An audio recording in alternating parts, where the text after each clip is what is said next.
देखिए, जिस तरीके से हम अपनी बॉडी की केयर करते हैं ना, अपने हेयर की, अपने स्किन की, अपने फेस की, स्पेशली हम ध्यान देते हैं, उसी तरीके से क्या आप अपने प्राइवेसी को भी ध्यान में रखते हैं, उसकी भी केयर करते हैं, उसका भी ख़्याल रखते हैं, उसकी भी हेल्थ का आपको बिल्कुल ध्यान रहता है कि किस तरीके से सफाई करनी है, किस तरीके से मेंटेन करके रखना है।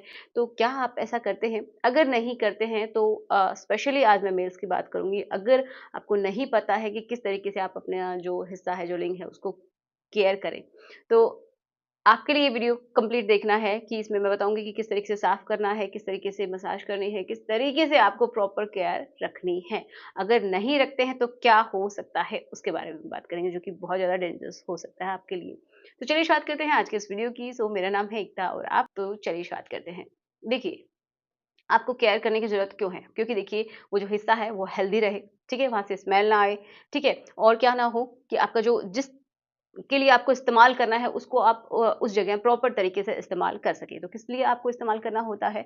स्पेशली मेल के लिए बात करें तो एक तो आपको यूरिन पास करने के लिए इस्तेमाल करना होता है आपका ये हिस्सा एंड दूसरा आपको रिलेशन बनाने के लिए भी इस्तेमाल करना पड़ता है, ठीक है? जो कि बहुत ज़्यादा इम्पोर्टेंट है, दोनों ही काम। तो इसीलिए इतने इम्पोर्टेंट काम हैं तो इसीलिए इनको केयर करना भी ज़रूरी है। अगर आप केयर नहीं करते हैं, तो क्या होगा? उनकी भी बात कर लेते हैं। तो अगर आप केयर नहीं करते हैं तो आपको वहाँ पे जो टाइट जो स्किन होती है उसका इश्यू भी हो सकता है, ठीक है? वहाँ पे आपको इन्फेक्शन भी हो सकता है।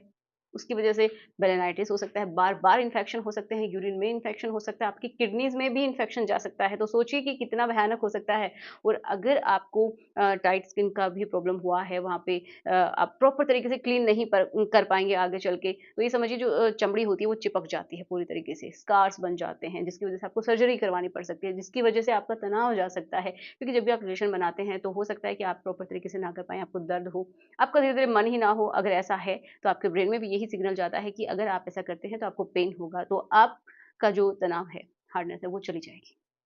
ठीक है? तो ये इसके लिए भी ज़िम्मेदार हो सकता है, तो आप समझिए आपके लिए कितना खराब होगा अगर आप ध्यान नहीं देंगे तो। क्योंकि देखो वहाँ पे ना एक पदार्थ जम जाता है, जो कि नेचुरल है, कोई प्रॉब्लम की बात नहीं है, जिसको बोलते हैं स्मैग्मा, एक व्हाइट-व्हाइट सा पदार्थ होता है, चिपचिपा सा। तो वो आपका जो हेड वाला हिस्सा होता है, उसके नीचे जो स्किन होती है, मतलब उसके ऊपर मूवेबल स्किन होती है, तो जहाँ पे ये हेड खत्म होता है, तो उसके नीचे ये पदार्थ जमना शुरू हो जाता है। ओके? जो कोरोनल सर्कस होता है, उसके पीछे वो जमना शुरू हो जाता है, एक रिंग के जैसा होता है। तो अगर आप उसको क्लीन करते रहते हैं तो कोई प्रॉब्लम नहीं है, लेकिन अगर आप क्लीन नहीं करते हैं तो इन्हीं की वजह से स्मेल आना, डिस्चार्ज होना, इन्फेक्शन होना ज़रूरी है। ठीक है? होगा ही होगा फिर तो। तो अब क्लीन कैसे करना है? तो देखिए, क्लीन करने के लिए आप पहले हम बात करते हैं कि किस तरीके से आप इसकी केयर करेंगे, ओके? तो अगर आप 1 टाइम या फिर 2 टाइम अगर नॉर्मल है, कुछ प्रॉब्लम नहीं है आपको तो 1 टाइम भी कर सकते हैं, आपको मसाज भी करनी चाहिए। जब आप नहाने के लिए जाते हैं, तो उससे कुछ समय पहले आप सिर्फ़ 1 मिनट के लिए या फिर कुछ सेकंड्स के लिए, ओके? आप जिस ऑयल से आप कंफर्टेबल हैं, जो कि आपकी स्किन के ऊपर सूटेबल है, जैसे कि जैतून का तेल हो सकता है एंड आपके लिए कोकोनट ऑयल हो सकता है, वर्जिन कोकोनट ऑयल रहना चाहिए, कोल्ड प्रेस वाला। तो उनका आप इस्तेमाल करें एंड उनको आप या तो हल्का-सा पहले ही थोड़ा डबल बॉइलिंग मेथड से आप क्या कर सकते हैं, गरम कर सकते हैं, आप अपने हाथों पे रब करके भी गरम कर सकते हैं एंड देन आप क्या करेंगे, बिल्कुल अच्छे से मसाज करेंगे, ताकि वहाँ का जो ब्लड सर्कुलेशन है वो अच्छा रहे एंड वहाँ की जो स्किन है वो हाइड्रेटेड भी रहे, ठीक है? किसी-किसी की क्या हो जाती है, ओवर सेंसिटिव हो जाती है, तो वो भी नहीं होगी अगर आप प्रॉपर तरीके से मसाज भी करते रहते हैं। जहाँ पे ब्लड फ्लो अच्छा रहता है, तो वहाँ पे इन्फेक्शन नहीं आते हैं, बहुत कम चांसेस होते हैं एंड हाइड्रेटेड अगर स्किन रहती है तो आपको इचिंग नहीं होगी, ठीक है? आपकी सेंसिटिविटी कम रहेगी, तो आपके लिए ज़रूरी है, ठीक है?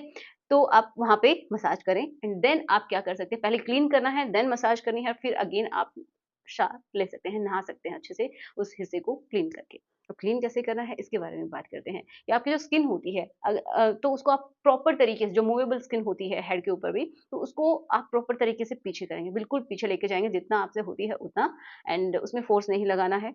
तो किस समय ये जो स्किन है वो पीछे जाती है तो लगभग 7 से 8 साल में या फिर 9-10 साल तक पूरी तरीके से जो स्किन है मूवेबल जो बहुत स्किन है वो पीछे जाने लग जाती है, अच्छे से खुलने लग जाती है। लेकिन अगर किसी को नहीं खुलती है तो फिर उनको प्रॉब्लम्स आगे और ज़्यादा आएँगी, जब वो बिल्कुल एडल्ट हो जाएँगे उस समय।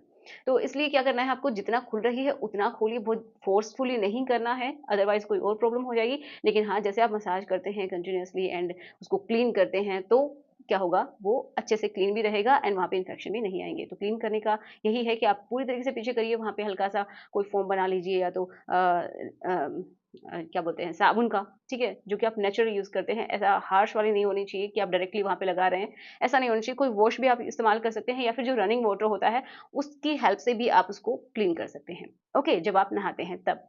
दूसरा, जब आपने रिलेशन बनाए हैं, तो उस समय भी आपको क्लीन करना ज़रूरी है, ठीक है?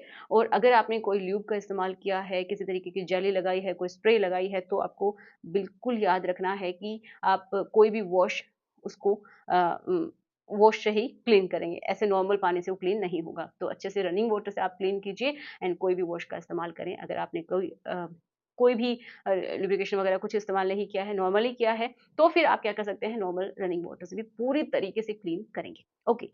एंड फिर से क्लीन कब करना है, जब भी आप यूरिन करने के लिए जाते हैं, तब भी आपको क्लीन करना ज़रूरी है क्योंकि वहाँ पे यूरिन फँस जाता है। और अगर आप उस स्किन को बंद कर लेते हैं, तो वो ही चिपक के रहता है आपके जो हेड है, ठीक है? उसके चारों तरफ। तो वो क्या करेगा, इन्फेक्शन ही क्रिएट करेगा आगे चल के। तो समझ में आया कि क्या प्रॉब्लम्स हो सकती हैं, कैसे करना है क्लीन और किस तरीके से करना है। और जब भी मान लीजिए आप कहीं बाहर हैं, वॉश नहीं कर सकते हैं, तो आप टिश्यूज़ का इस्तेमाल कीजिए ताकि वहाँ पे पूरा टैप-टैप करके आप ड्राई कर लें। और जब भी आप यूरिन करने के लिए जाते हैं, तो स्किन को पहले पूरा पीछे खींचेंगे, देन आप करेंगे ताकि जो स्किन के अंदर यूरिन फँस के ना रहे एंड देन आप उसको क्लीन करेंगे। ओके, तो आशा करती हूँ कि आपको समझ में आया होगा कि किस तरीके से करना है एंड कैसे आपको केयर करनी है। वैसे कोई भी क्रीम, लोशन लगाने की आपको ज़रूरत नहीं होती है। ये ऑटोमैटिकली ये समझिए हाइड्रेटेड रहता है। इस तरीके की ये स्किन बनाई गई है, तो इसके ऊपर कोई भी नेसेसरी आप लोशन ना लगाएँ, कोई भी किसी तरीके की क्रीम ना लगाएँ या फिर आप ऐसा भी ना करें कि कोई परफ्यूम लगा रहे हैं सुगंधित ताकि आपको वहाँ से खुशबू आए। तो ये ज़रूरी नहीं कि वहाँ से खुशबू आए, लेकिन हाँ, बदबू नहीं आनी चाहिए, जो कि डिस्चार्ज की हो सकती है या फिर कोई भी और अ, इन्फेक्शन की वजह से हो सकती है, तो वो नहीं आनी चाहिए, बैड स्मेल नहीं आनी चाहिए, अदरवाइज़ सब ठीक है। ठीक है? तो चलिए मिलते हैं नेक्स्ट वीडियो में। वीडियो कैसा लगा ज़रूर बताइएगा। Good bye.